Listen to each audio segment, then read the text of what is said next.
Welcome, marketing chefs. I've got something truly special cooking in the Omni-Channel oven today. The battle between globalization, localization, and personalization. Up next in the Marketing Kitchen.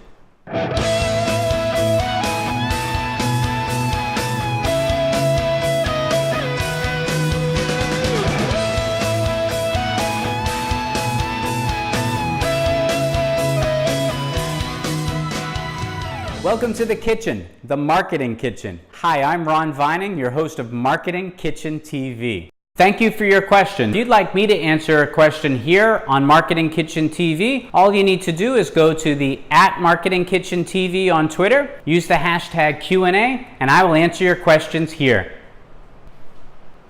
All right, let me answer this question that came in. Balancing the three forces of globalization, localization, and personalization can be difficult. @CMO.com mentions a centralized strategy with local implementation works well. What other approaches do you think work well for balancing these three forces?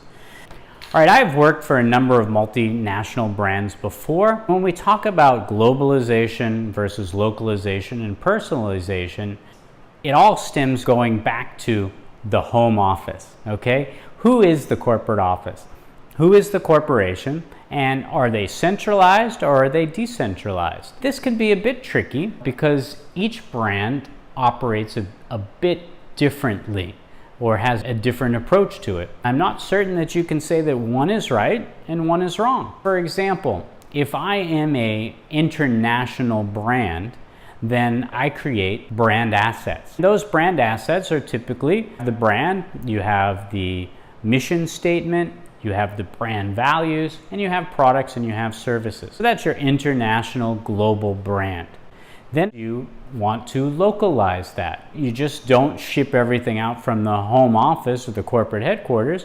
You have local offices that are hopefully interacting with the local market. Sometimes the local brand is given the edict of the global brand to just carry out without changes. Then the brand doesn't look very local or personalized, it looks very generic. So it's important to, and I would agree with @CMO.com that you mentioned in your question, because the best approach is to have that centralized force, that home office that's supplying all of those assets and resources and the messaging and the product and the service and of course the dollars, and then have the local office be able to have the autonomy to localize that message. And that's one of the things that I actually do for a number of brands.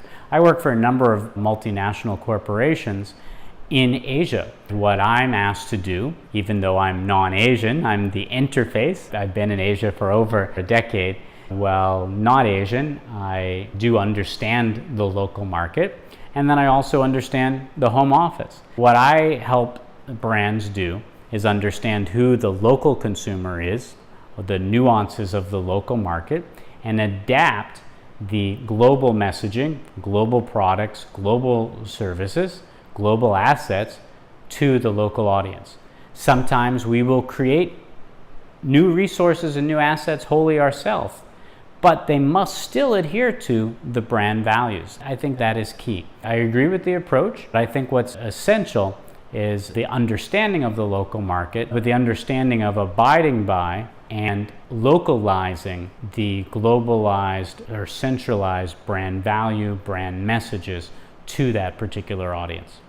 Thank you for your question. If you'd like me to answer a question here on MarketingKitchenTV, all you need to do is go to the @MarketingKitchenTV on Twitter, use the hashtag Q&A, and I will answer your questions here. I hope you enjoyed this episode. Remember, there's always fresh content simmering on our storytelling stovetop. So whatever happens in this kitchen shouldn't stay in this marketing kitchen. I'm Ron Vining, your host, reminding you to invite your family and friends to the next episode of Marketing Kitchen TV.